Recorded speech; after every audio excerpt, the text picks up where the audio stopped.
안녕하세요. 저는 지금 뉴질랜드 오클랜드에 살고 있는 42세 남자입니다. 한국에서 IT 회사 팀장으로 일하다가 3년 전 가족들과 함께 뉴질랜드로 이민을 왔어요. 솔직히 말하면 지금 이 사연을 쓰고 있는 저 자신이 좀 부끄럽습니다. 3년이라는 시간 동안 그렇게 열심히 준비했던 이민인데 막상 와보니 생각했던 것과 너무 달랐거든요. 사실 처음에는 정말 설렜어요. 미세먼지 없는 깨끗한 공기, 아이가 마음껏 뛰어놀 수 있는 넓은 자연, 일과 삶의 균형이 잡힌 여유로운 삶. 그런 것들을 꿈꾸며 이민을 준비했죠. 하지만 막상 와서 살아보니 예상하지 못했던 것들이 너무 많았어요. 특히 가장 힘든 건 한국이 이렇게 그리워질 줄 몰랐다는 거예요. 지금부터 제가 경험한 뉴질랜드 이민의 현실, 그리고 왜 한국이 그리워지게 되었는지 솔직하게 말씀드려 보려고 합니다. 혹시 뉴질랜드 이민을 생각하고 계신 분들까? 조금이라도 도움이 되었으면 좋겠어요. 저희가 뉴질랜드 이민을 처음 생각하게 된 건 딸 아이가 초등학교 5학년이었을 때였어요. 제가 다니던 회사가 판교에 있었는데 매일 아침 출근길에 보는 회색빛 하늘과 아이가 학원에서 학원으로 뛰어다니는 모습을 보니까 문득 이게 맞나 싶더라고요. 특히 결정적이었던 건 딸아이가 어느 날 저한테 이런 말을 했어요. 아빠, 나는 언제 친구들이랑 그냥 놀 수 있어? 그 말을 듣는 순간 가슴이 먹먹해지더라고요. 아이가 정말로 원하는 건 뭘까? 우리가 아이에게 주고 싶은 삶은 뭘까? 그런 생각들이 계속 들었어요. 그때 마침 회사 동료 중에 호주로 이민을 간 형이 있었는데 그 형이 보내준 사진들을 보니까 정말 부러웠어요. 넓은 집 앞마당에서 바비큐를 하고 아이들이 마음껏 뛰어놀고 있는 모습들요. 부인하고도 여러 번 이야기를 나눴어요. 부인은 처음에는 반대했어요. 우리가 여기서 나름 안정적으로 살고 있는데 왜 굳이 힘들게 외국으로 가려고 하냐고 하더라고요. 하지만 저는 계속 설득했어요. 아이의 미래를 생각해보자, 더 좋은 환경에서 키워주자, 우리도 여유로운 삶을 살아보자고요. 그러던 중에 뉴질랜드라는 나라를 알게 됐어요. 호주보다는 작지만 자연환경이 정말 좋고 교육 시스템도 괜찮고 무엇보다 기술 이민으로 갈 수 있는 길이 있더라고요. 저는 원래 전산학을 전공했고 회사에서도 개발팀 팀장을 맡고 있었거든요. IELTS 점수만 잘 받으면 충분히 가능해 보였어요. 그때부터 본격적으로 준비를 시작했습니다. 먼저 IELTS 공부부터 했어요. 회사 일이 끝나고 집에 와서 밤 12시까지 영어 공부를 했죠. 처음에는 정말 힘들었어요. 대학교 때 이후로 제대로 된 영어 공부를 한 적이 없어서 듣기부터 막히더라고요. 하지만 목표가 확실하니까 포기할 수가 없었어요. 부인도 함께 공부했어요. 아이는 어려서 금방 적응할 거라고 생각했지만 부인이 영어를 못하면 현지에서 생활하기 어려울 것 같았거든요. 그래서 가족 모두가 함께 영어 공부를 시작했어요. 6개월 만에 IELTS 점수를 받았어요. 저는 겨우 6.5점, 부인은 6.0점이었지만 그래도 뉴질랜드 이민 점수로는 충분했어요. 그 다음에는 서류 준비였어요. 학력 인증, 경력 증명, 건강검진, 무범죄 증명서. 정말 할 게 산더미였어요. 특히 학력 인증은 뉴질랜드 자격평가기관에서 받아야 해서 몇 달이 걸렸어요. 이민 변호사도 고용했어요. 비용이 만만치 않았지만 혼자 하기에는 너무 복잡하더라고요. 변호사가 도와주니까 훨씬 수월했어요. 그렇게 1년 반 정도 걸려서 드디어 이민 신청을 접수했어요. 그리고 또 1년을 기다렸죠. 그 기간 동안 정말 애가 탔어요. 혹시 거부되면 어떡하나, 준비한 게 다 물거품이 되는 건 아닌가. 그런 걱정들로 밤잠을 설쳤어요. 드디어 승인 소식이 왔을 때는 정말 하늘을 날아갈 것 같았어요. 부인이랑 둘이 얼싸안고 울었거든요. 아이도 신나서 친구들한테 자랑하고 다녔어요. 그때부터는 이사 준비였어요. 한국에 있던 집을 팔고 가져갈 짐들을 정리하고 항공편도 예약하고 정말 바쁜 나날들이었어요. 무엇보다 회사를 그만두는 게 제일 아쉬웠어요. 10년 넘게 다닌 회사였고 동료들과의 정도 많이 쌓였거든요. 하지만 새로운 삶을 위해서는 어쩔 수 없었죠. 마지막 회식 때 팀원들이 선물도 주고 뉴질랜드에서 잘 살라고 격려해 줬어요. 그때는 정말 가슴이 뭉클했어요. 드디어 뉴질랜드에 도착한 날은 지금도 생생하게 기억나요. 2022년 3월 15일이었어요. 공항에서 나오는 순간 정말 공기가 다르더라고요. 한국에서는 느껴보지 못한 상쾌함이었어요. 아, 이래서 사람들이 뉴질랜드를 좋아하는구나 싶었죠. 첫 며칠은 정말 신기했어요.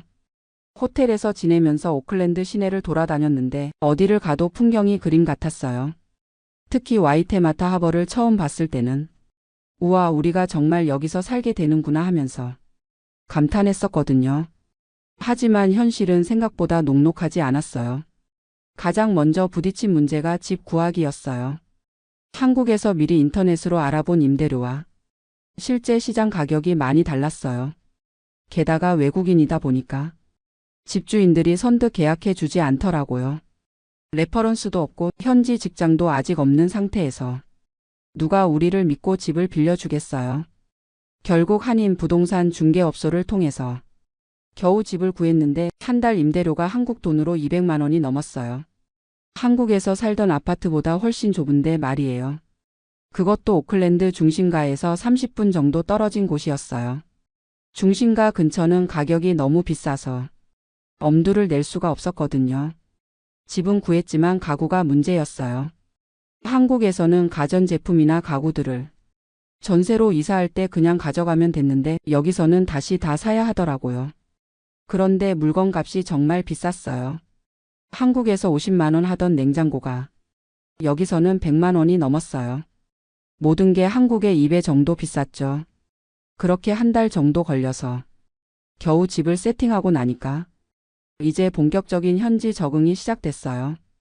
가장 먼저 한 일이 아이 학교 보내기였어요. 다행히 우리 집 근처에 괜찮은 중학교가 있어서 그곳으로 전학을 시켰어요. 첫날 아이를 학교에 데려다 줄 때 아이 얼굴이 하얗게 질려 있더라고요. 아무래도 영어로만 수업을 듣는다는 게 부담스러웠나 봐요. 그래도 아이들은 적응이 빨라서 한 달 정도 지나니까 친구들도 사귀고 학교 생활에 적응하더라고요. 그게 그나마 위안이었어요. 이제 제가 일자리를 구할 차례였어요. 한국에서 이력서를 미리 준비해서 여러 회사에 지원했었거든요. 하지만 현실은 달랐어요. 한국에서의 경력이 여기서는 잘 인정받지 못하더라고요. 특히 한국 회사에서 일한 경험은 현지 고용주들이 잘 모르니까 신뢰하지 않는 것 같았어요. 게다가 면접을 봐도 영어가 문제였어요. IELTS는 6.5점을 받았지만 실제 업무 상황에서의 영어는 완전히 달랐어요. 기술적인 용어들은 어느 정도 알겠는데 동료들과 나누는 일상적인 대화나 회의에서의 토론 같은 건 정말 어려웠어요. 한국에서는 팀장으로서 자신 있게 일했는데 여기서는 주니어 개발자 수준으로 취급받는 것 같아서 자존심이 많이 상했어요.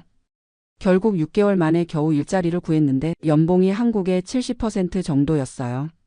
그것도 계약직이었죠. 첫 출근 날 동료들이 인사하는 걸 보니까 정말 문화가 달랐어요. 한국처럼 위아래 구분이 없고 모든 사람을 이름으로 불러요. 처음에는 신기했어요. 이게 바로 수평적 조직 문화구나 싶었죠. 하지만 점점 적응하기 어려워지더라고요. 한국에서는 팀장으로서 어느 정도 권한이 있었는데 여기서는 그냥 팀원 중 한 명일 뿐이었어요. 의견을 내고 싶어도 영어가 걸려서 제대로 표현하기 어려웠고요. 점심시간에도 문제였어요. 한국에서는 동료들과 함께 식당에 가서 식사하면서 이런저런 이야기를 나눴는데 여기서는 각자 도시락을 싸와서 혼자 먹는 경우가 많더라고요.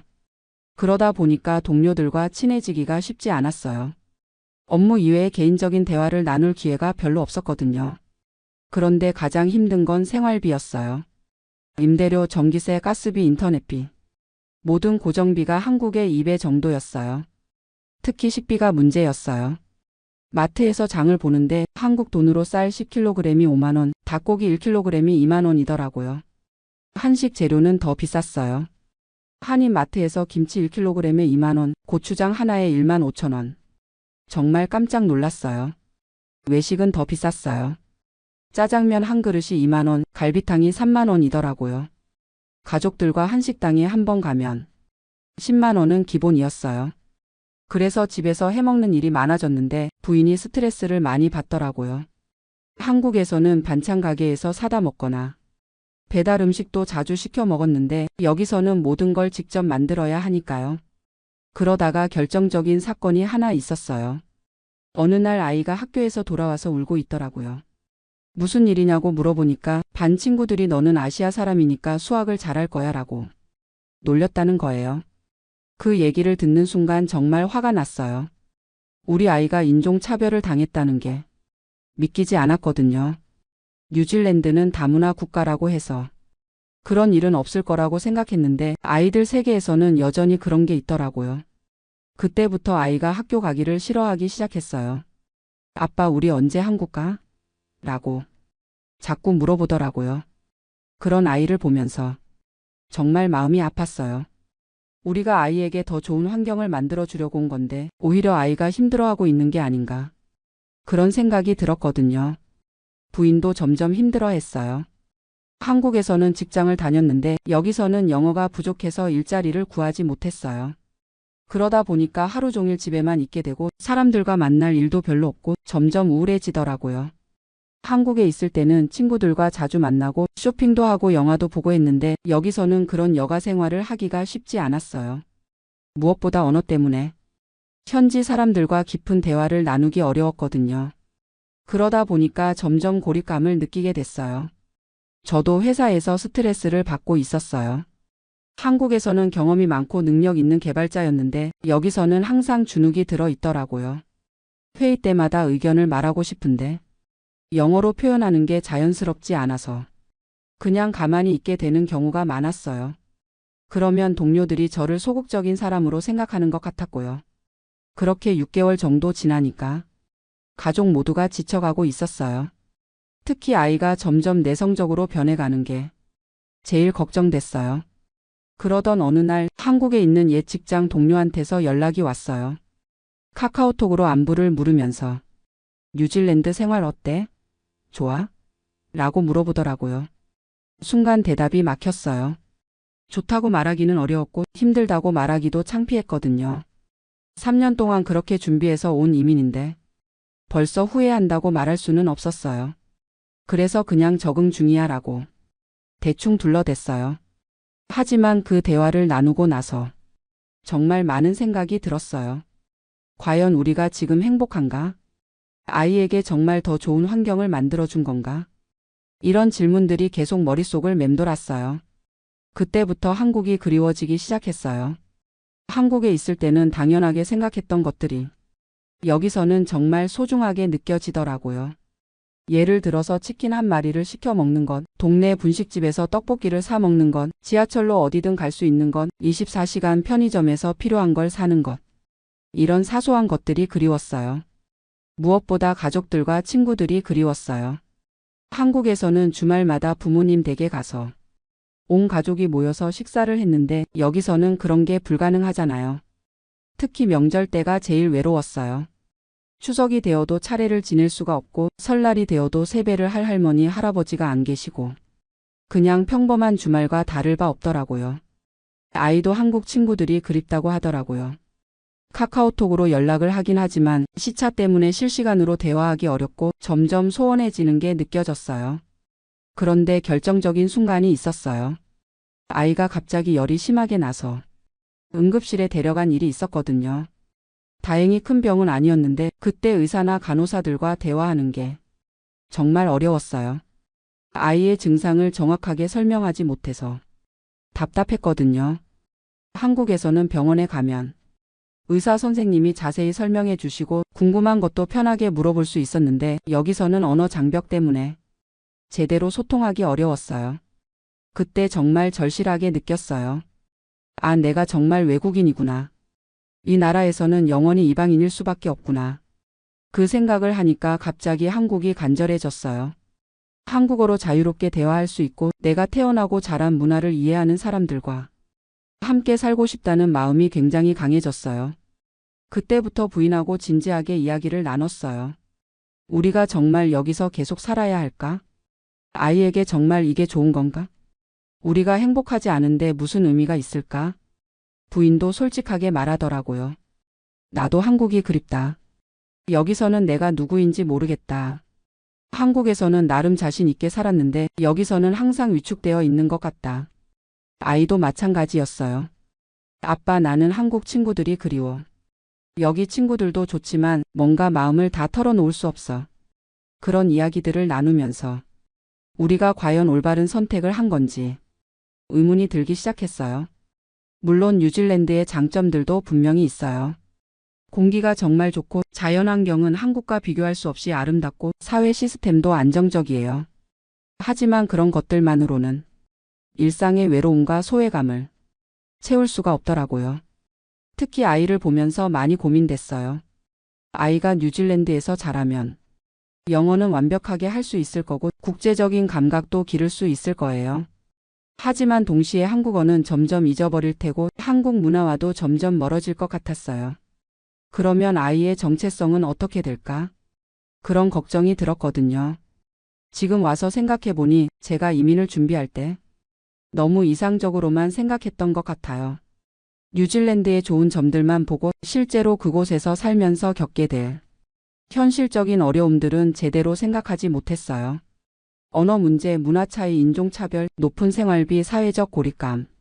이런 것들을 미리 알았다면 조금 더 신중하게 결정했을 것 같아요.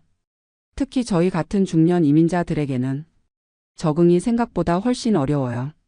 20대였다면 모르겠지만 40대 중반에 완전히 새로운 환경에 적응한다는 건 정말 쉽지 않더라고요. 특히 한국에서 어느 정도 성공한 삶을 살았던 사람일수록 더 힘들 수 있어요. 한국에서의 지위나 경험이 여기서는 별로 인정받지 못하니까요. 그렇다고 해서 이민을 완전히 후회하는 건 아니에요. 이 경험을 통해서 많은 걸 배웠거든요. 가장 큰 깨달음은 행복이라는 게 단순히 환경의 문제만은 아니라는 거예요. 아무리 좋은 환경에 있어도 마음이 편하지 않으면 행복할 수 없더라고요. 그리고 가족의 소중함을 다시 한번 느꼈어요.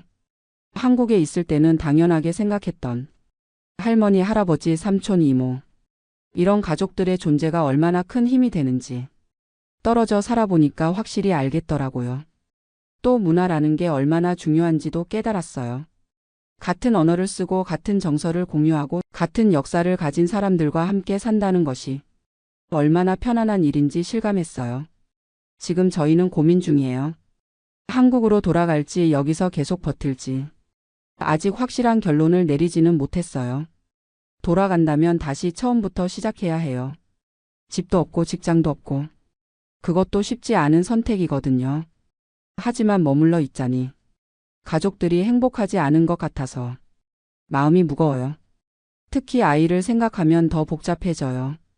지금 돌아가면 아이가 한국 교육 시스템에 다시 적응해야 하는데 그것도 아이에게는 스트레스일 거예요. 하지만 여기서 계속 지내면서 아이가 정체성 혼란을 겪는 것도 걱정되고요. 요즘 아이와 많은 대화를 나누고 있어요. 너는 어디서 살고 싶어? 뭐가 더 좋아? 이런 것들을 물어보면서 아이 의견도 듣고 있어요. 아이는 아직 어려서 확실한 답을 주지는 못하지만 한국 친구들과 한국 음식 그리고 할머니, 할아버지가 그립다고 해요. 부인과도 계속 이야기하고 있어요. 우리가 정말 원했던 게 뭐였지? 행복하게 사는 게 목표였는데 지금 우리가 행복한가? 솔직히 말하면 답은 뻔해요. 지금 저희는 행복하지 않아요. 물론 완전히 불행한 건 아니지만 한국에 있을 때보다는 확실히 만족도가 떨어져요. 그렇다면 선택은 명확하죠. 하지만 그 선택을 실행에 옮기는 건 또 다른 용기가 필요해요. 3년 동안 준비해서 온 이민을 1년 만에 포기한다는 게 쉽게 받아들여지지 않거든요. 주변 사람들 눈도 신경 쓰이고 경제적 손실도 만만치 않고요. 하지만 점점 확신이 서고 있어요. 내 인생에서 가장 중요한 건 다른 사람들의 시선이 아니라 우리 가족의 행복이다. 돈을 다시 벌 수는 있지만 아이의 어린 시절은 다시 돌아오지 않으니까요. 우리 가족이 웃으면서 지낼 수 있는 곳에서 사는 게 가장 중요한 것 같아요. 그래서 내년 초쯤에는 한국으로 돌아갈 계획을 세우고 있어요. 물론 쉽지 않을 거예요. 집도 다시 구해야 하고 일자리도 다시 찾아야 하고 아이 학교 문제도 해결해야 하고. 하지만 그래도 그게 우리에게는 더 나은 선택일 것 같아요.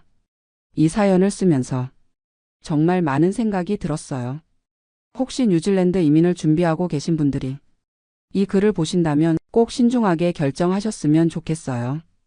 뉴질랜드는 분명 좋은 나라예요. 자연환경도 아름답고 사회 시스템도 안정적이고 사람들도 대체로 친절해요. 하지만 그것만으로는 행복한 삶을 보장해 주지 않아요. 언어, 문화, 인종, 경제. 이런 현실적인 문제들도 꼼꼼히 따져보시기 바라요.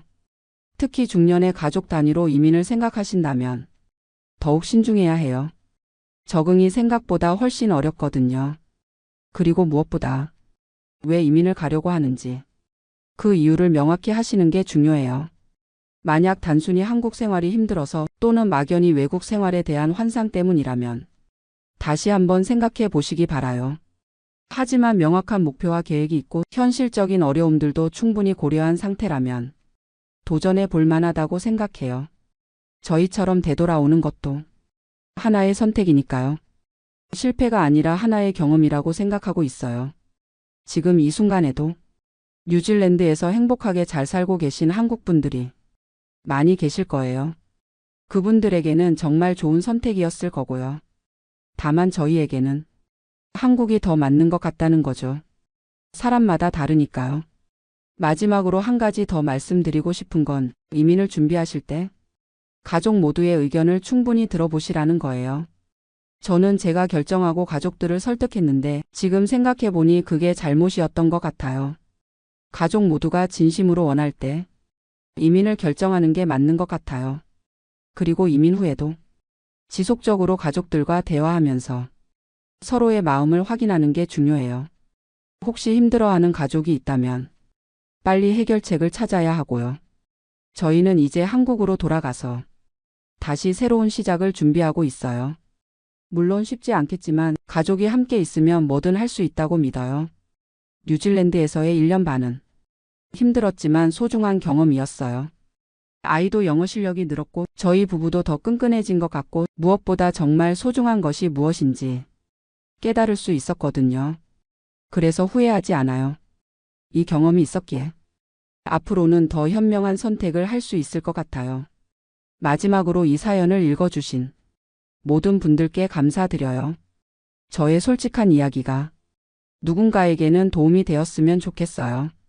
그리고 지금 해외에서 힘들게 생활하고 계신 모든 분들께도 응원의 말씀을 드리고 싶어요. 어떤 선택을 하든 그것이 여러분에게는 최선의 선택일 거라고 믿어요. 행복은 멀리 있는 게 아니라 마음에 있는 거라는 걸 이번 경험을 통해 배웠어요.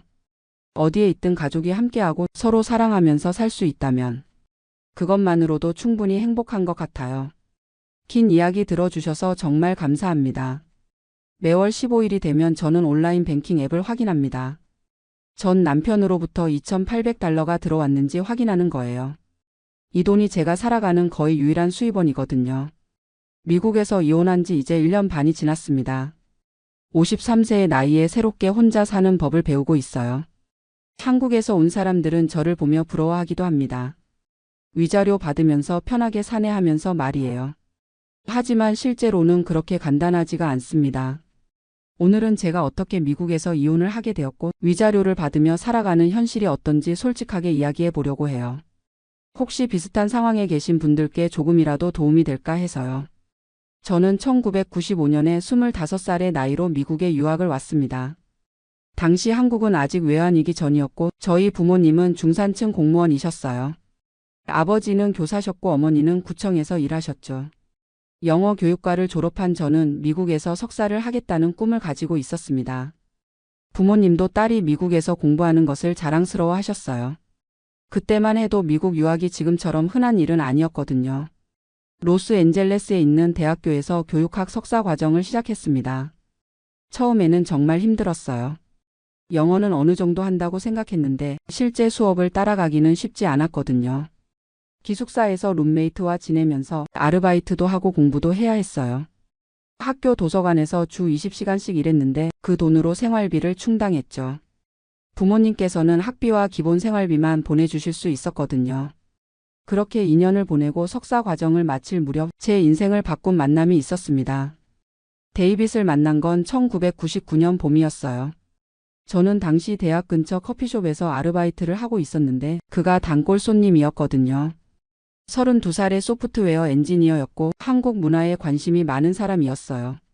처음에는 그저 친근한 손님 정도로 생각했는데 어느 날 한국어로 안녕하세요라고 인사를 하더라고요.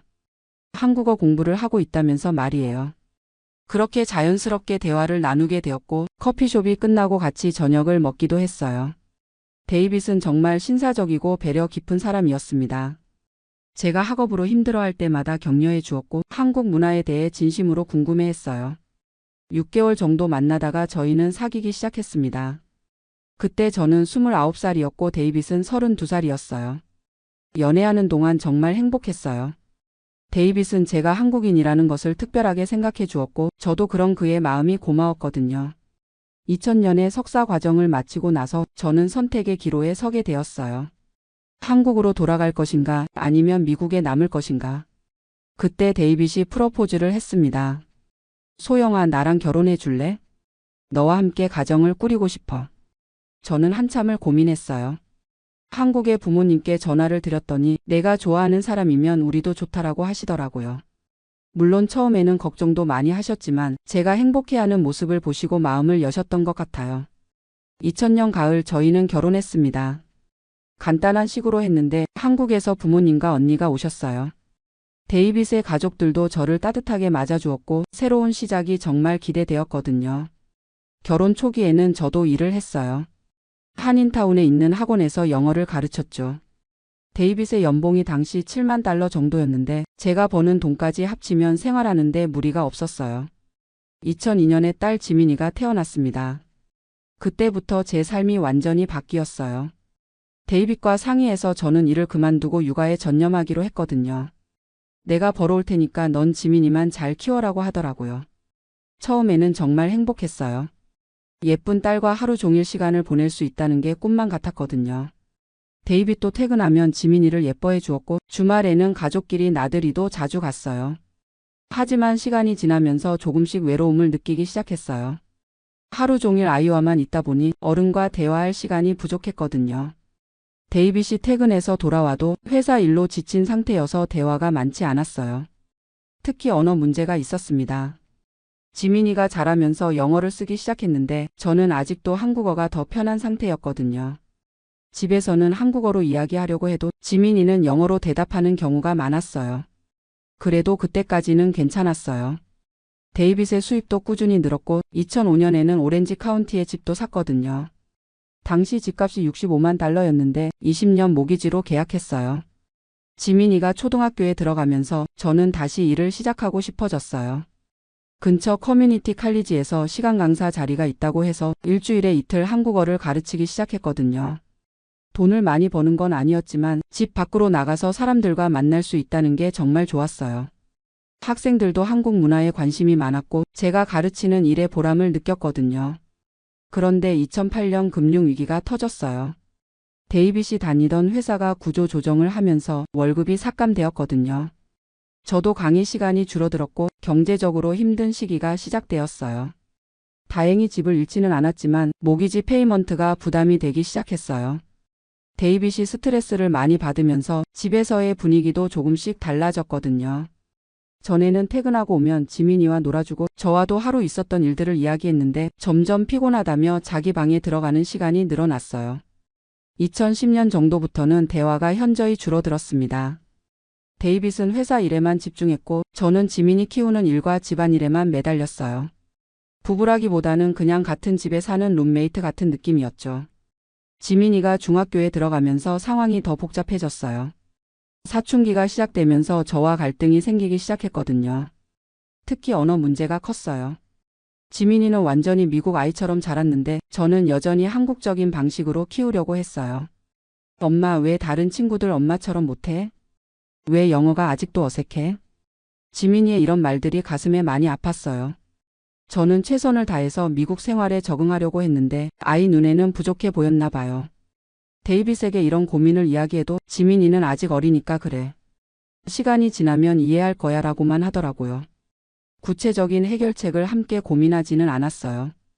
그렇게 몇 년이 더 지났습니다. 2015년쯤부터는 데이빗과 저 사이에 벽이 생긴 것 같았어요. 같은 집에 살지만 각자의 생활을 하는 느낌이었거든요.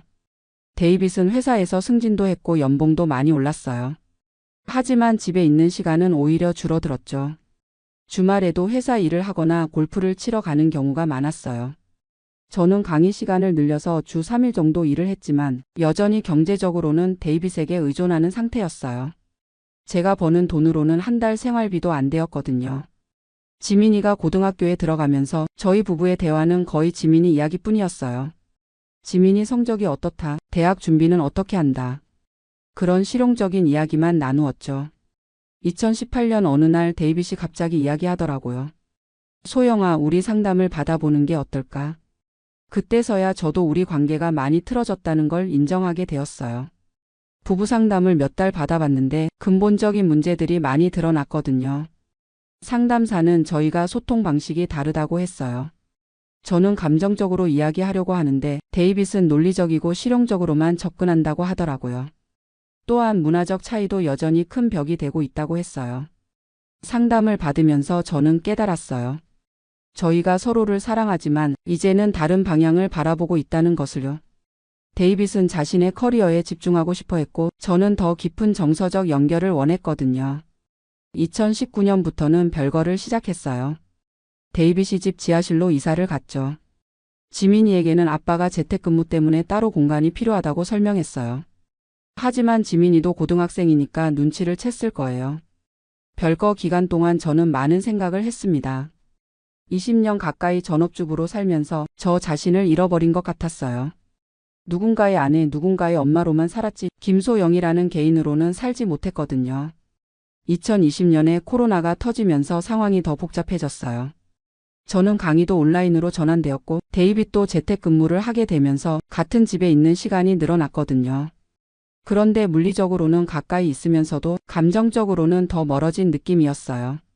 각자 자기 일에만 집중했고 대화는 거의 하지 않았죠. 지민이가 2021년에 대학에 들어가면서 집에는 저와 데이빗만 남게 되었어요. 그때 저희는 진지하게 이혼에 대해 이야기하기 시작했습니다. 소영아, 우리 이제 솔직하게 이야기해보자.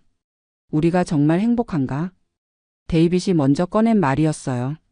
저도 사실 같은 생각을 하고 있었거든요. 나도 그런 생각을 하고 있었어.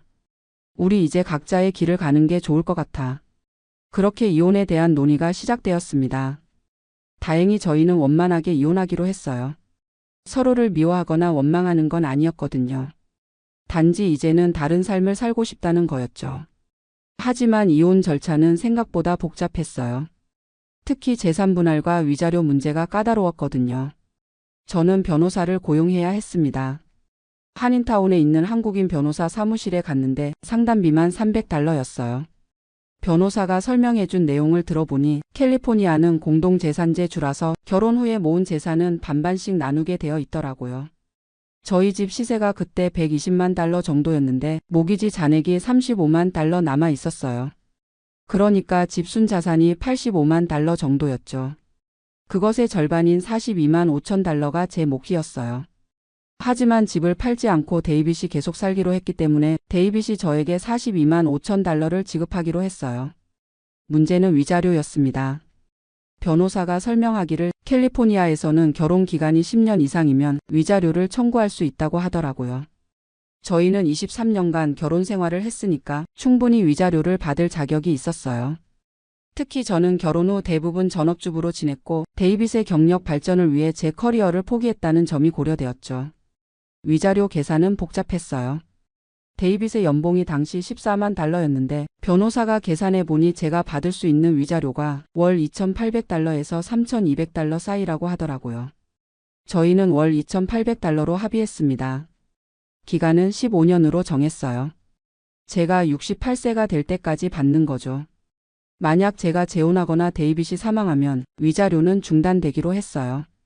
그리고 데이빗이 실직하거나 소득이 크게 줄어들면 위자료 액수를 재조정할 수 있다고 했죠. 변호사 비용은 총 $8,000가 나왔어요. 이혼 서류 준비부터 법원 출석까지 모든 절차를 도와주었거든요. 법원에서 최종 이혼 판결을 받은 건 2023년 3월이었어요. 판사가 저희 합의 내용을 검토하고 양 당사자가 동의한 내용이므로 승인한다고 하더라고요. 그렇게 23년간의 결혼 생활이 끝났습니다. 이혼 후 처음 몇 달은 정말 혼란스러웠어요. 갑자기 혼자가 된다는 게 무섭기도 하고 자유로워진 것 같기도 하고. 데이빗이 집을 가져갔으니까 저는 새로운 곳을 찾아야 했어요. 오렌지 카운티에서 원룸 아파트를 렌트했는데 월세가 $1,950였어요. 위자료 $2,800에서 월세 $1,950를 빼면 $850가 남아요. 여기서 생활비를 다 해결해야 하죠. 전기세, 가스비, 인터넷비를 합치면 월 $150 정도 나와요. 자동차 보험이 월 $120, 핸드폰 요금이 $60예요. 식비가 가장 큰 고민이에요. 혼자 사니까 많이 해봐야 $400 정도 들어가는데 외식은 거의 할 수 없어요. 가끔 딸이 오면 같이 외식하는 정도죠. 건강보험은 오바마 케어를 통해 가입했는데 월 보험료가 $450예요. 제 나이와 소득을 고려해서 정부 보조금을 받지만 그래도 부담이 커요. 계산해 보면 매달 $100에서 $200 정도가 남아요. 그 돈으로 의류비, 화장품, 기타 잡비를 해결해야 하죠. 저축은 거의 할 수 없는 상태예요. 다행히 데이빗으로부터 받은 $42만 5천 있어요. 이 돈은 은행에 넣어두고 비상금으로 생각하고 있어요.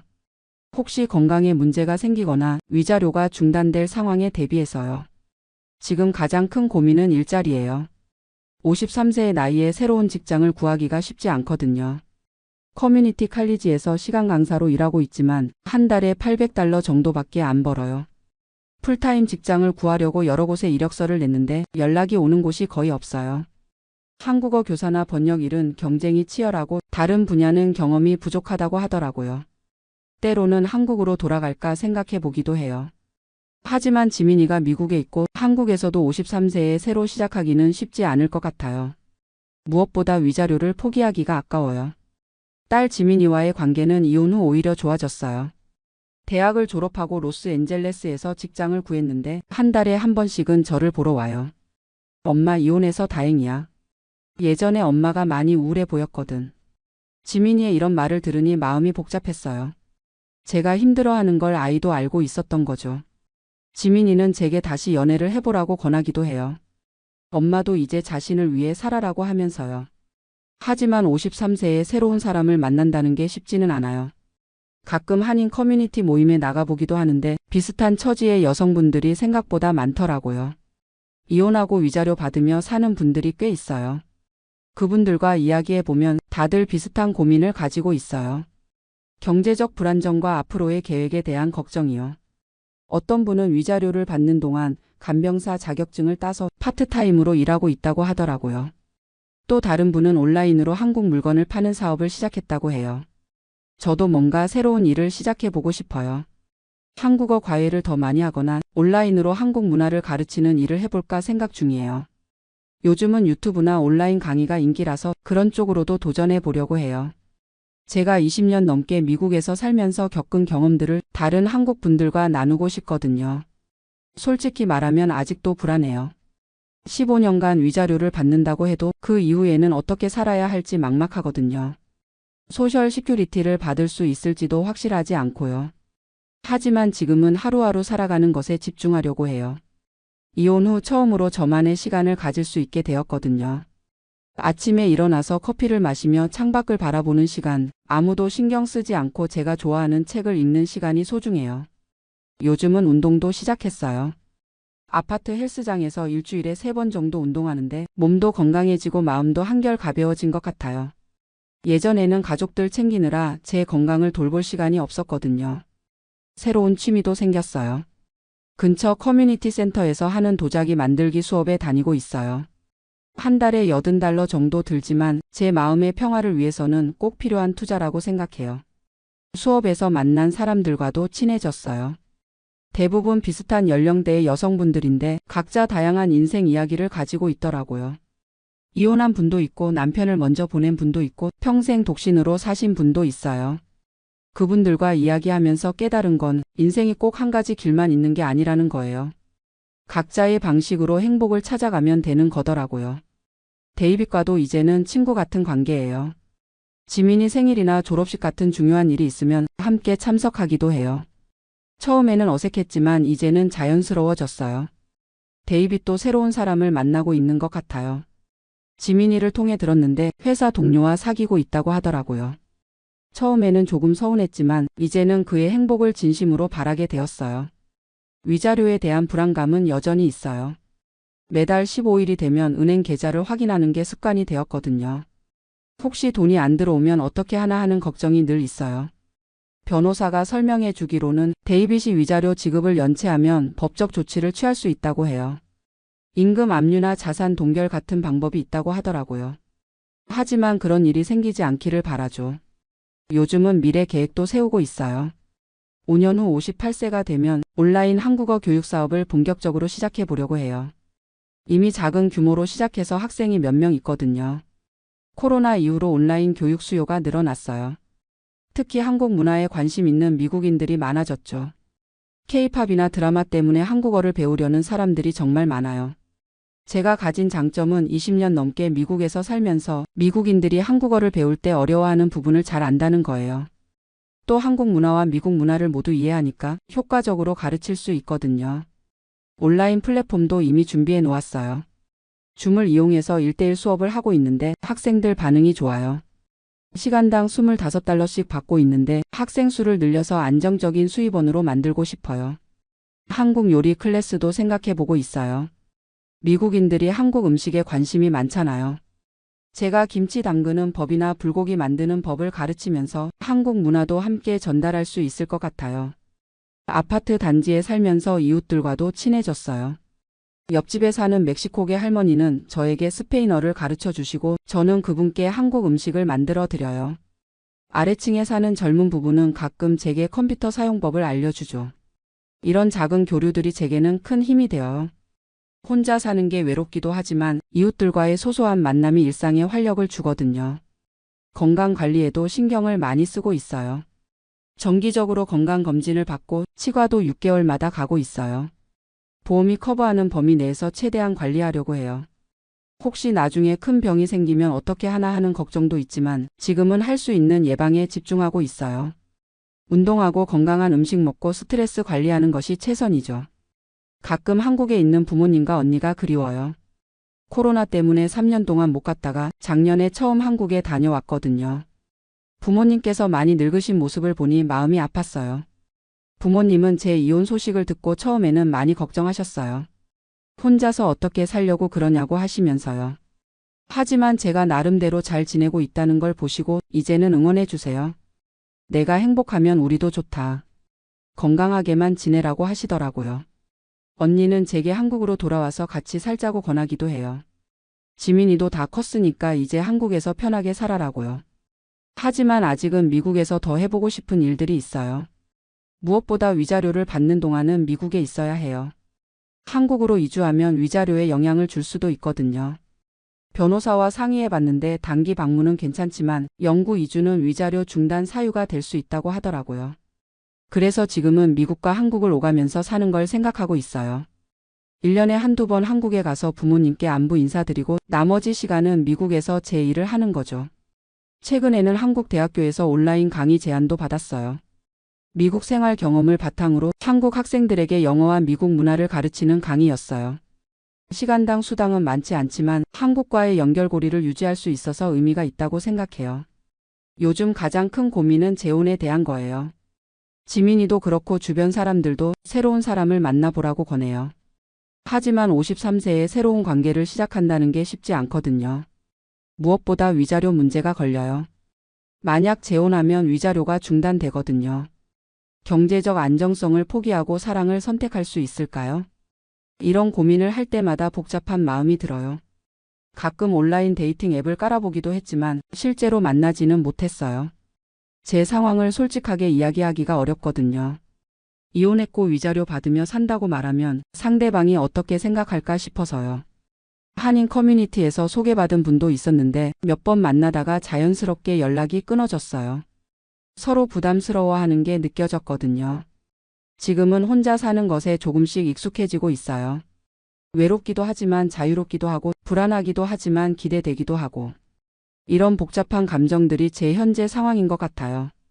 딸 지민이가 얼마 전에 남자친구를 소개해 줬어요. 좋은 사람 같더라고요. 지민이가 행복해하는 모습을 보니 저도 기뻤어요. 언젠가는 결혼도 하겠죠. 그때 제가 할머니가 되면 손주들에게 들려줄 이야기가 생긴 것 같아요. 할머니는 53세에 새로운 인생을 시작했단다라고 말해줄 수 있을 거예요. 요즘은 일기를 쓰고 있어요. 매일 밤 그날 있었던 일과 느낀 점들을 적어요. 나중에 책으로 만들어 볼까도 생각하고 있어요. 미국에서 이혼하고 위자료 받으며 사는 한국 여성의 이야기. 이런 제목으로요. 비슷한 상황에 있는 분들께 도움이 될 수도 있을 것 같아요. 이혼은 끝이 아니라 새로운 시작이라는 걸 제 경험을 통해 보여드리고 싶거든요. 물론 아직도 힘든 날들이 있어요. 특히 명절이나 기념일에는 외로움을 많이 느껴요. 한국의 추석이나 설날 같은 때는 가족들과 함께 있지 못한다는 게 아쉽죠. 하지만 그런 날에도 새로운 방식으로 보내려고 노력해요. 혼자서 한국 음식을 만들어 먹거나 한국 영화를 보면서 시간을 보내요. 때로는 비슷한 처지의 친구들과 함께 모이기도 하고요. 지금 제가 가장 중요하게 생각하는 건 건강이에요. 몸이 건강해야 일도 할 수 있고 미래를 준비할 수도 있거든요. 규칙적인 생활과 운동, 건강한 식단을 유지하려고 노력하고 있어요. 정신 건강도 마찬가지예요. 상담사와 정기적으로 만나서 이야기를 나누고 스트레스 관리 방법도 배우고 있어요. 명상이나 요가도 해보고 있고요. 5년 후, 10년 후를 생각하면 여전히 불안해요. 하지만 지금 이 순간에 집중하려고 해요. 오늘 할 수 있는 일들을 하나씩 해나가다 보면 분명히 길이 보일 거라고 믿어요. 위자료를 받으며 사는 삶이 완벽하지는 않아요. 경제적 불안정도 있고 사회적 편견도 있어요. 남편 돈으로 편하게 산다는 시선도 때로는 부담스럽죠. 하지만 저는 이것도 제가 선택한 삶이라고 생각해요.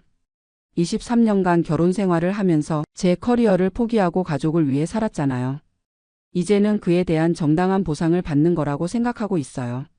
앞으로도 계속 새로운 도전을 해나갈 예정이에요. 온라인 교육 사업을 키워서 언젠가는 위자료에 의존하지 않고도 자립할 수 있을 만큼 벌고 싶어요. 그리고 제 경험을 다른 사람들과 나누면서 조금이라도 도움이 되고 싶어요. 이혼을 생각하고 있거나 이미 이혼한 한국 여성들에게 희망의 메시지를 전하고 싶거든요. 인생이 한 번으로 끝나는 게 아니라 언제든지 새로 시작할 수 있다는 걸 제 삶으로 보여드리고 싶어요. 53세에 시작한 새로운 인생이지만 저는 나름대로 만족하며 살고 있어요. 완벽하지는 않지만 제가 선택한 길이고 최선을 다해 걸어가고 있어요. 혹시 저와 비슷한 상황에 계신 분들이 계시다면 너무 두려워하지 마세요. 분명히 길은 있어요.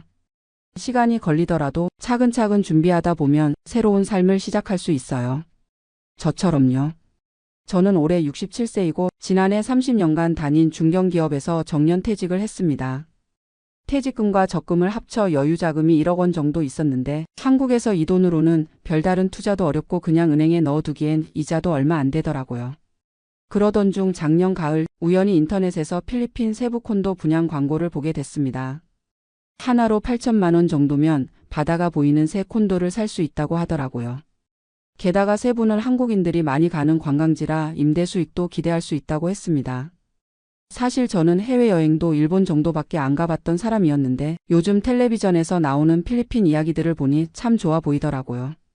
따뜻한 날씨에 물가도 싸고 무엇보다 영어를 쓰니까 젊은 시절 배운 영어도 써볼 수 있을 것 같았어요. 부동산 중개업체에서 나온 담당자는 정말 친절했습니다. 40대 중반쯤 되어 보이는 여성분이었는데 서울에서 설명회도 열어주고 각종 자료도 가져다 주더라고요. 요즘 한국 어르신들이 필리핀에서 여생을 보내시는 분들이 정말 많아요. 물가도 한국의 3분의 1 수준이고 마사지도 10,000원이면 1시간 받을 수 있어요. 게다가 이 콘도는 외국인 전용 단지라 안전하고 깨끗합니다. 설명을 들어보니 정말 매력적이었어요. 관리비도 한 달에 15만 원 정도라고 하고 수영장, 헬스장, 사우나까지 다 있다고 하더라고요. 그런데 지금 계약하면 할인도 해준다는 거예요. 아내는 처음엔 반대했습니다. 당신이 영어를 얼마나 한다고 그래? 거기 가서 무슨 일 생기면 어떻게 할 거야? 하지만 저는 이미 마음이 기울어 있었어요. 한국에서 1억 원 가지고 뭘 할 수 있겠어요? 아파트 하나 사기엔 턱없이 부족하고 은행 이자로는 한 달에 몇십만 원밖에 안 나오는데. 그래서 작년 11월에 세부로 직접 가봤습니다.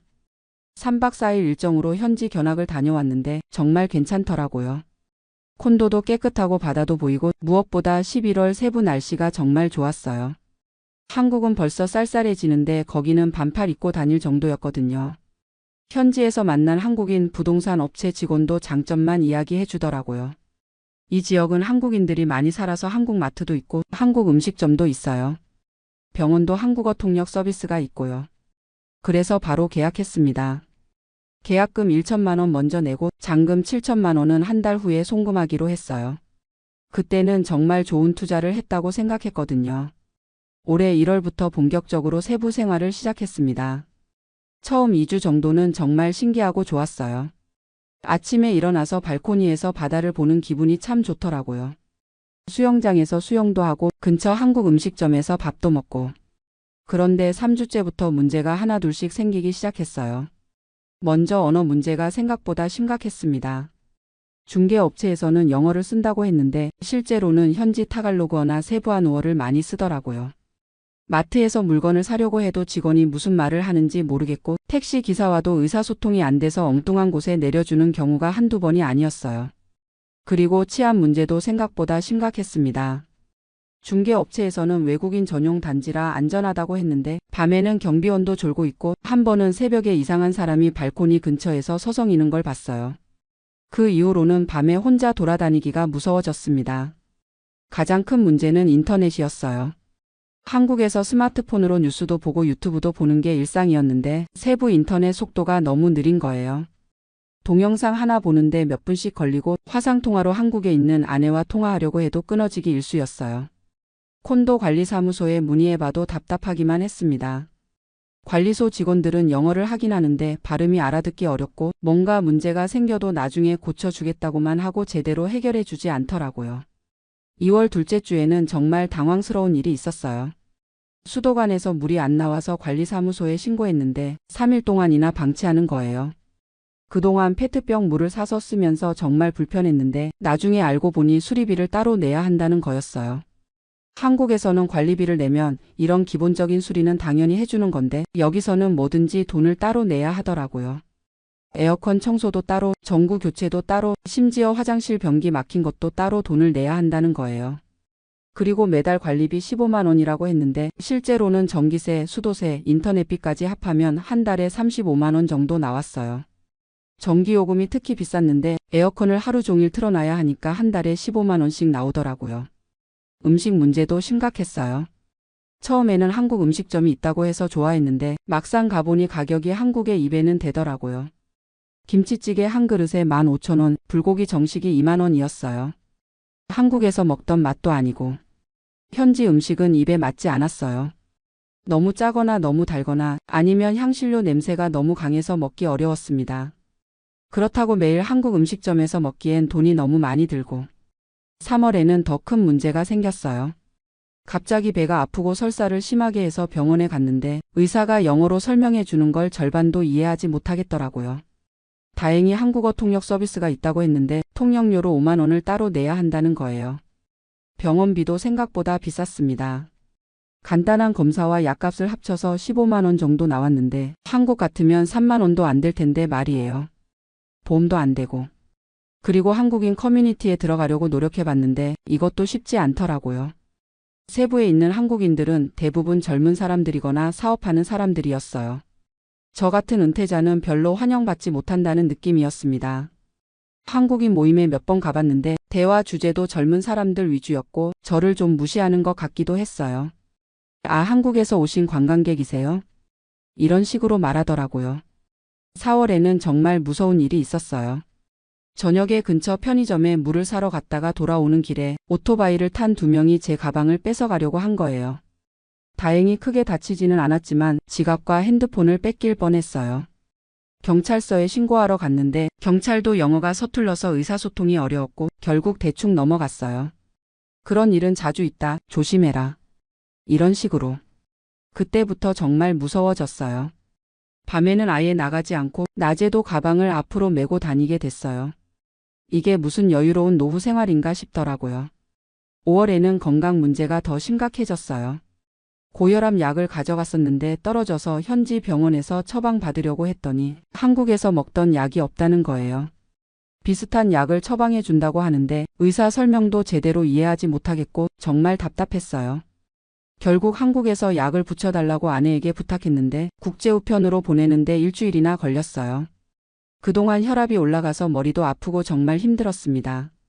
그리고 매달 생활비도 생각보다 많이 들었어요. 처음에는 한 달에 100만 원이면 충분할 거라고 생각했는데 실제로는 150만 원에서 200만 원 정도 들더라고요. 콘도 관리비 35만 원, 식비 80만 원, 교통비 20만 원, 기타 잡비 30만 원. 이렇게 하면 165만 원인데 병원비나 예상치 못한 비용까지 더하면 200만 원은 넘어갔어요. 한국에서 살 때보다 오히려 돈이 더 많이 들더라고요. 게다가 스트레스는 몇 배나 더 받고 6월 초에 결정적인 사건이 일어났어요. 콘도 관리사무소에서 갑자기 추가 비용을 내라고 하는 거예요. 건물 보수 공사비로 세대당 50만 원을 내야 한다는 거였어요. 왜 갑자기 이런 돈을 내야 하는 거냐고 항의했더니 계약서에 나와 있다는 거예요. 계약서를 다시 보니 정말 작은 글씨로 그런 내용이 있더라고요. 영어로 되어 있어서 제대로 확인하지 못했던 거죠. 그때 정말 화가 났어요. 한국에서 계약할 때는 그런 설명을 해주지도 않았으면서 이제 와서 돈을 내라고 하니. 그래서 한국인 부동산 업체에 전화했더니 그런 건 일반적인 거예요. 어쩔 수 없이 내셔야 해요. 이런 식으로 대답하더라고요. 그때 깨달았어요. 제가 완전히 속은 거구나. 6월 중순에 또 다른 문제가 생겼어요. 갑자기 정전이 되어서 하루 종일 전기가 안 들어왔는데 냉장고 음식은 다 상하고 에어컨도 안 돼서 정말 견디기 어려웠어요. 관리사무소에서는 이런 일은 가끔 있다. 참아달라고만 하더라고요. 한국에서는 정전이 되면 바로 복구되는데 여기서는 하루 종일 방치하는 거예요. 그리고 제일 힘든 건 외로움이었어요. 한국에서는 동네 사람들하고도 인사하고 이야기할 수 있었는데 여기서는 아무하고도 제대로 이야기할 수 없어요.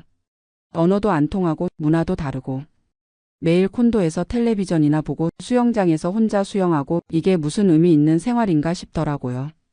한국에 있는 아내와 매일 화상통화를 했는데 아내도 제가 점점 우울해지는 걸 느꼈나 봐요. 당신 얼굴이 점점 어두워지고 있어. 그냥 돌아와. 이렇게 말하더라고요. 6월 말에 마지막으로 사건이 하나 더 있었어요. 콘도 엘리베이터가 고장나서 일주일 동안 안 돌아갔는데 저는 23층에 살고 있어서 계단으로 올라가야 했어요. 67세 나이에 23층을 걸어 올라가는 건 정말 힘들더라고요. 관리사무소에 항의했더니 부품을 주문했으니 기다려달라고만 하고 언제 고쳐질지도 모른다는 거예요. 그때 정말 한계를 느꼈어요. 이런 식으로 살 수는 없다고. 그래서 7월 초에 한국으로 돌아왔습니다. 콘도는 일단 그대로 두고 왔는데 팔려고 해도 쉽지 않을 것 같아요. 중개업체에서는 지금 시장이 안 좋아서 원래 가격에 팔기 어렵다고 하더라고요. 결국 7천만 원 투자해서 6개월 만에 손해만 보고 돌아온 셈이에요. 생활비로 1천만 원 정도 더 쓴 것까지 합하면 8천만 원 손해죠. 지금 한국에 돌아와서 생각해보니 제가 너무 성급했던 것 같아요. 광고에 현혹되어서 충분히 알아보지도 않고 덜컥 계약했으니까요. 무엇보다 나이를 고려하지 않았어요. 67세 나이에 새로운 환경에 적응한다는 게 얼마나 어려운 일인지 제대로 생각해보지 않았어요. 언어 문제도 심각하게 고려하지 않았고 의료 서비스나 생활 인프라 같은 것들도 제대로 알아보지 않았어요.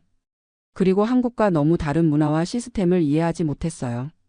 한국에서는 당연한 것들이 거기서는 전혀 다르게 작동하더라고요. 이제 와서 후회해봐야 소용없지만 다른 분들은 저 같은 실수를 하지 않으셨으면 좋겠어요.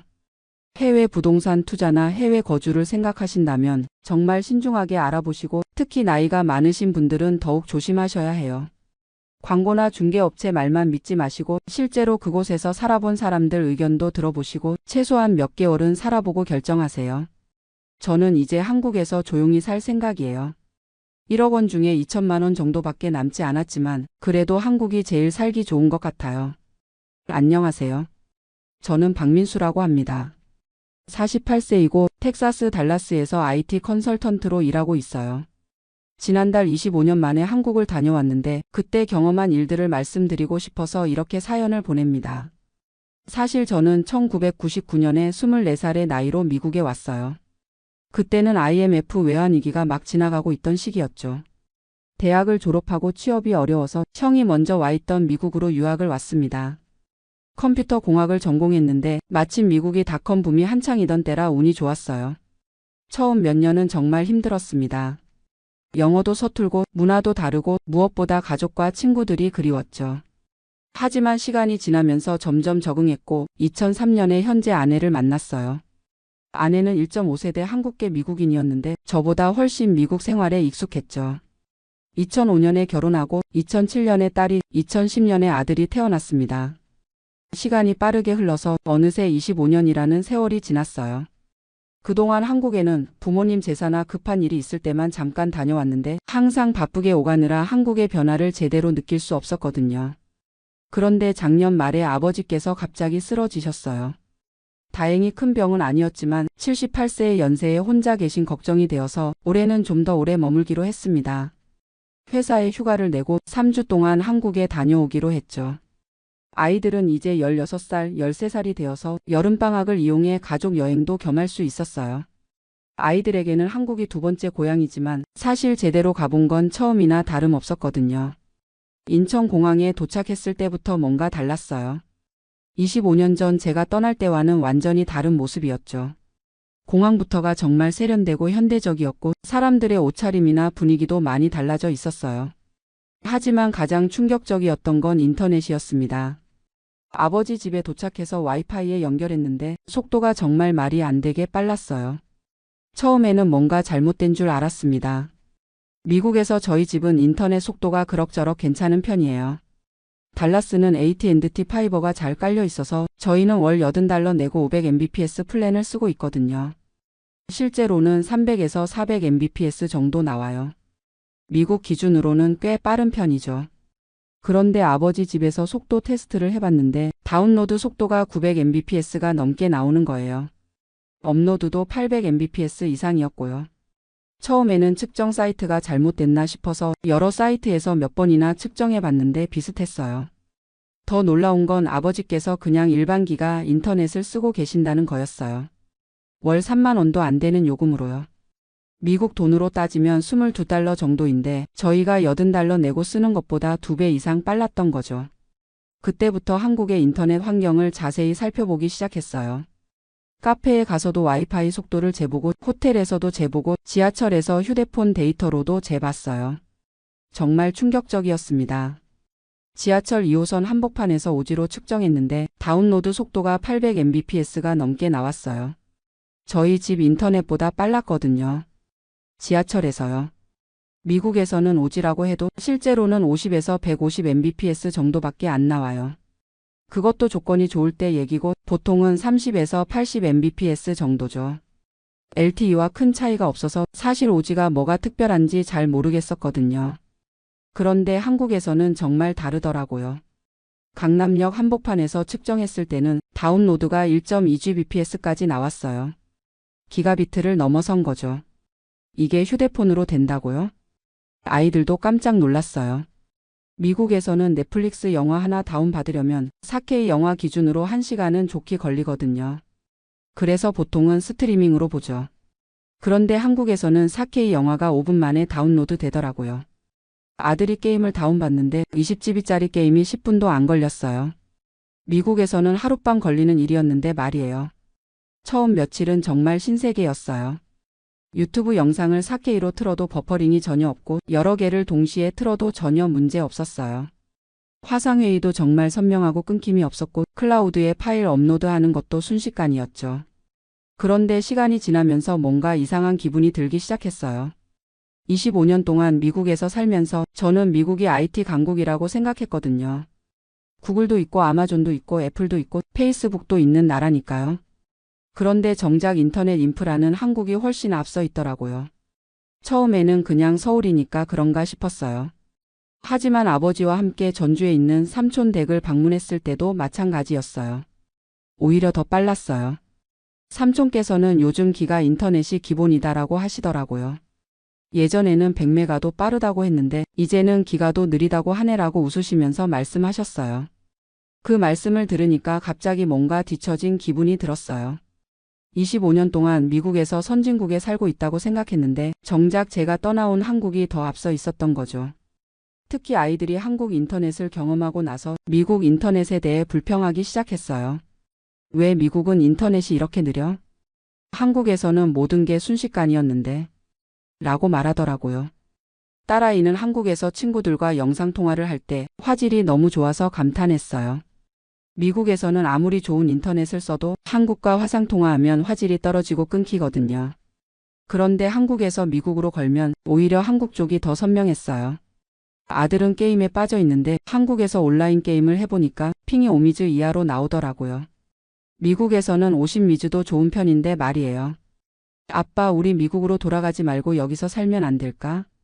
라고 진심으로 묻더라고요. 저도 솔직히 흔들렸어요.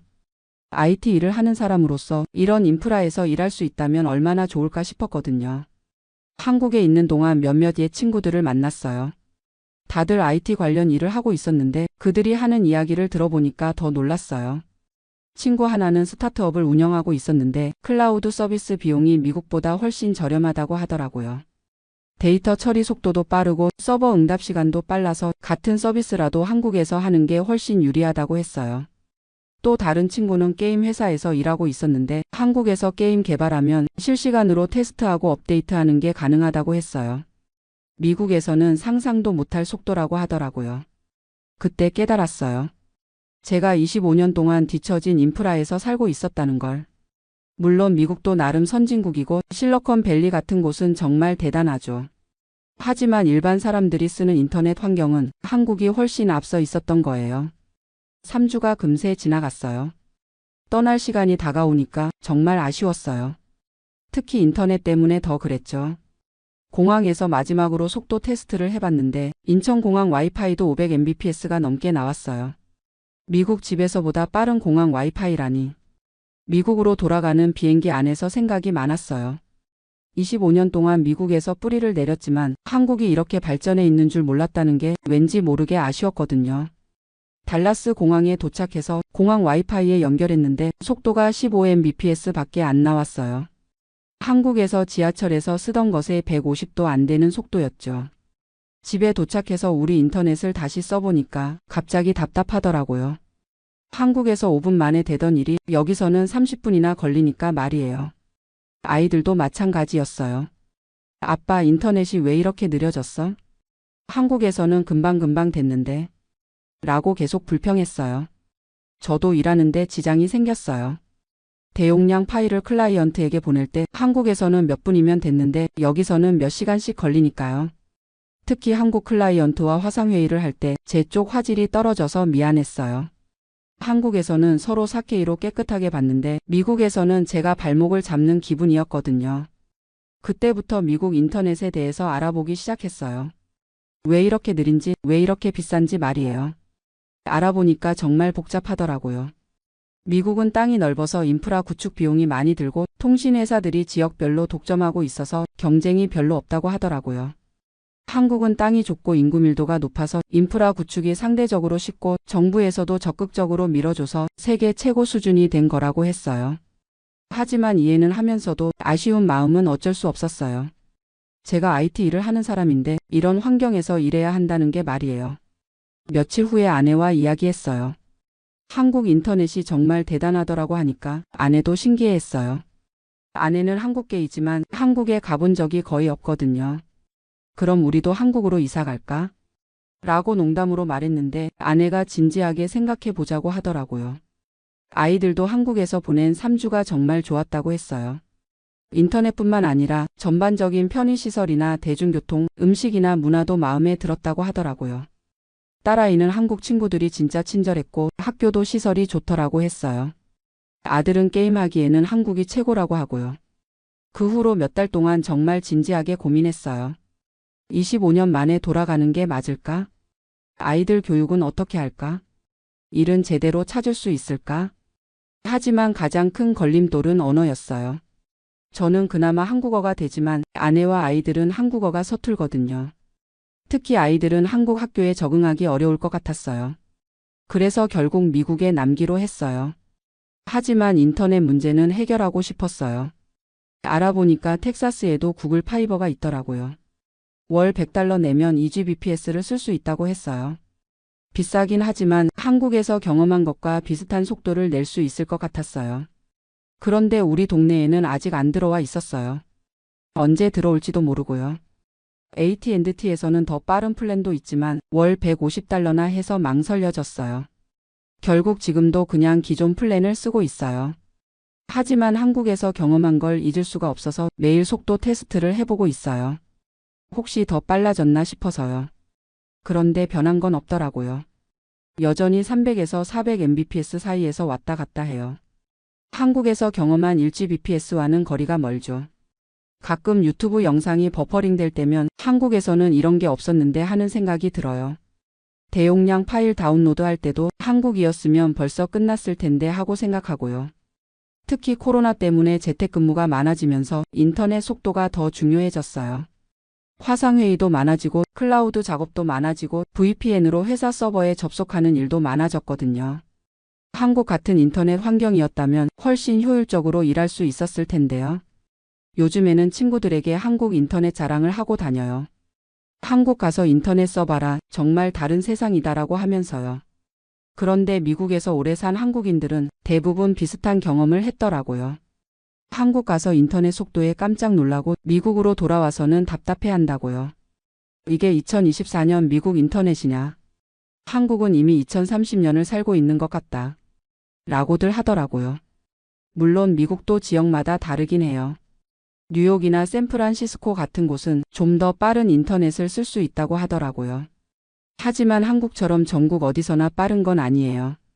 그리고 비용도 한국보다 훨씬 비싸죠. 한국은 3만 원으로 기가 인터넷을 쓰는데 미국은 $100 넘게 내야 비슷한 속도가 나와요. 3배 이상 비싼 거죠.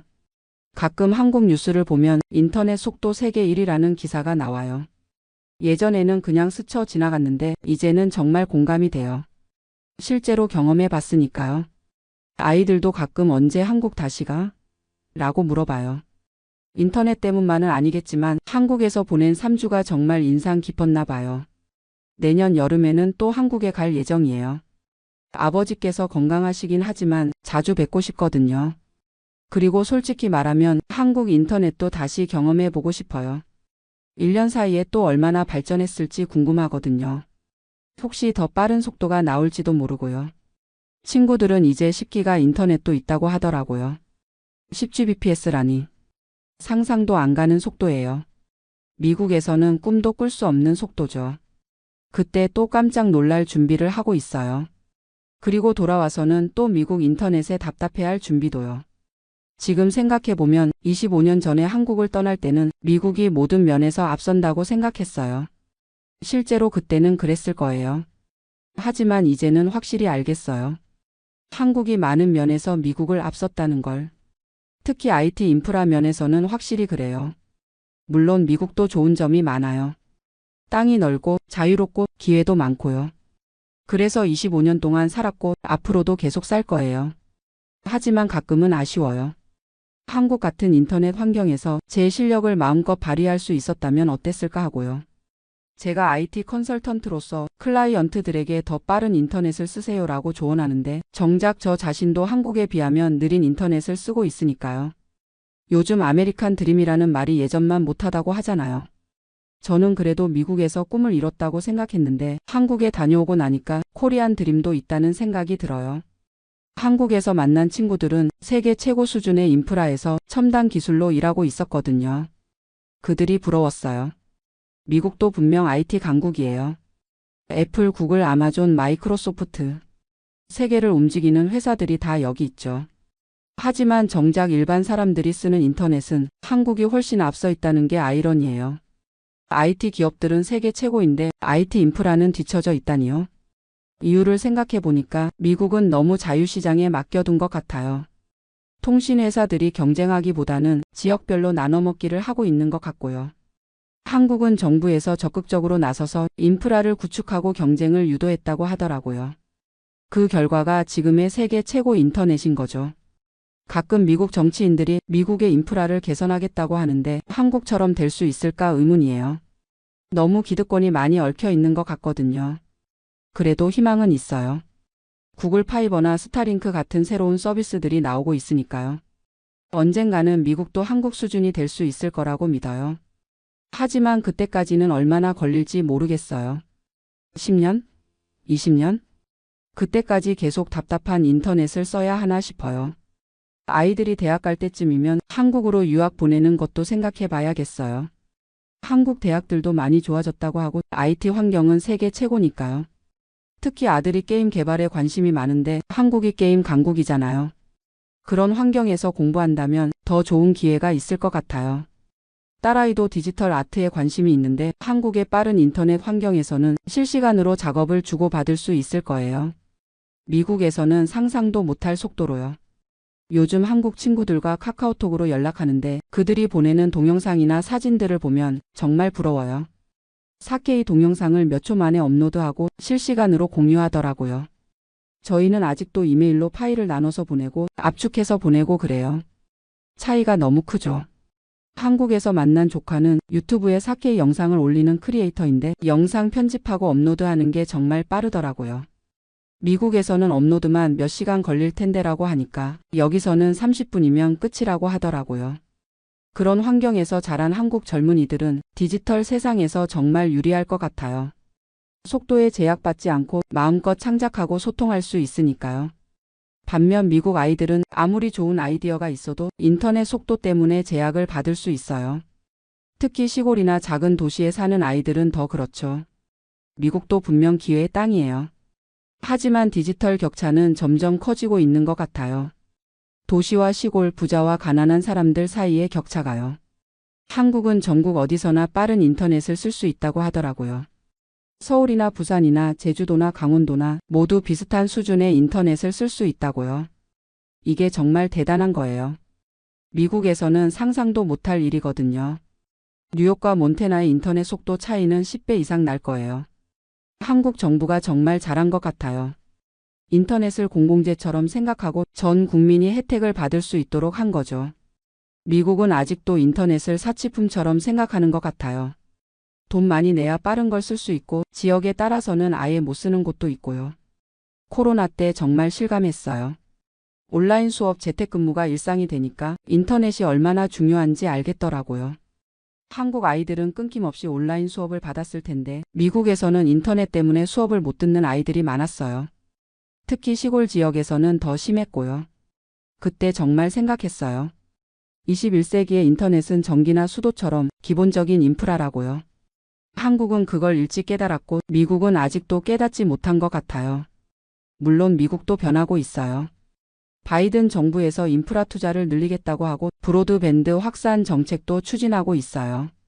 하지만 한국을 따라잡으려면 정말 오랜 시간이 걸릴 것 같아요.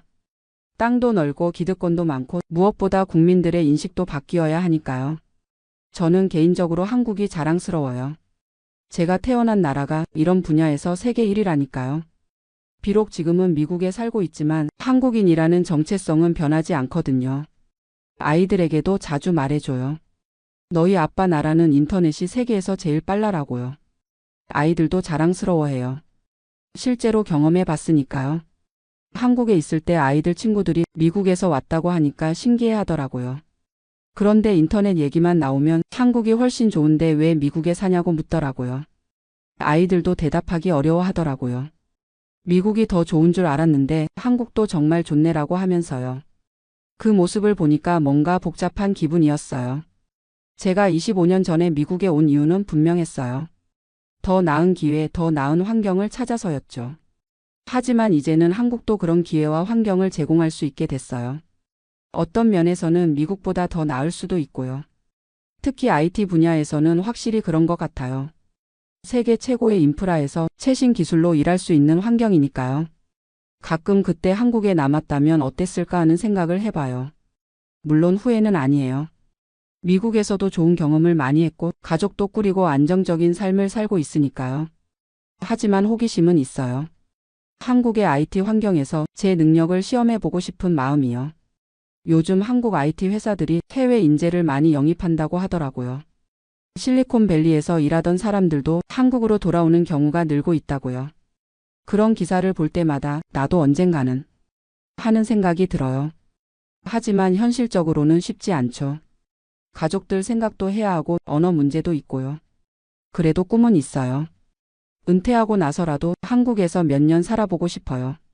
세계 최고의 인터넷 환경에서 여유롭게 지내보고 싶거든요. 지금도 가끔 한국 인터넷 속도 순위를 찾아봐요. 여전히 세계 1위를 유지하고 있더라고요. 그럴 때마다 괜히 뿌듯해요. 미국 친구들에게도 자랑해요. 한국 인터넷 정말 빨라라고요. 처음에는 믿지 않더니 유튜브 영상 같은 걸 보여주니까 놀라더라고요.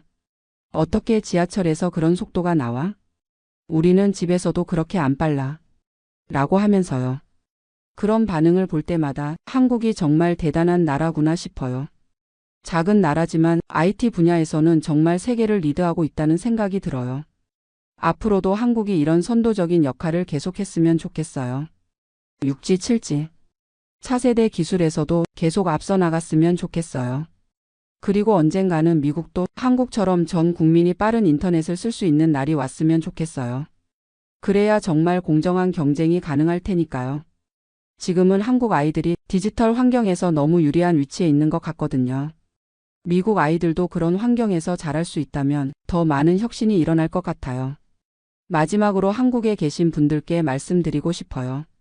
여러분이 쓰고 계신 인터넷이 정말 세계 최고라는 걸 알아주세요. 당연하게 생각하지 마시고 자랑스럽게 생각하세요. 저처럼 해외에 사는 한국인들은 그 소중함을 정말 잘 알거든요. 한국의 인터넷 환경이 얼마나 놀라운 것인지 말이에요. 그리고 앞으로도 계속 발전시켜 나가세요. 한국이 IT 강국으로서의 위상을 계속 유지할 수 있도록요. 저도 미국에서 한국의 IT 기술을 알리는 일을 계속하겠어요. 비록 느린 인터넷 환경에서지만 할 수 있는 일은 하겠어요. 그리고 언젠가는 다시 한국의 빠른 인터넷을 경험하러 가겠어요. 그때까지 더 발전한 모습을 기대하면서 말이에요. 긴 이야기 들어주셔서 감사합니다. 25년 만에 느낀 한국의 변화, 특히 인터넷 환경의 놀라운 발전을 누군가와 나누고 싶었거든요. 미국에서도 한국을 응원하는 사람이 있다는 걸 기억해 주세요. 그리고 한국의 빠른 인터넷을 자랑스럽게 생각해 주세요.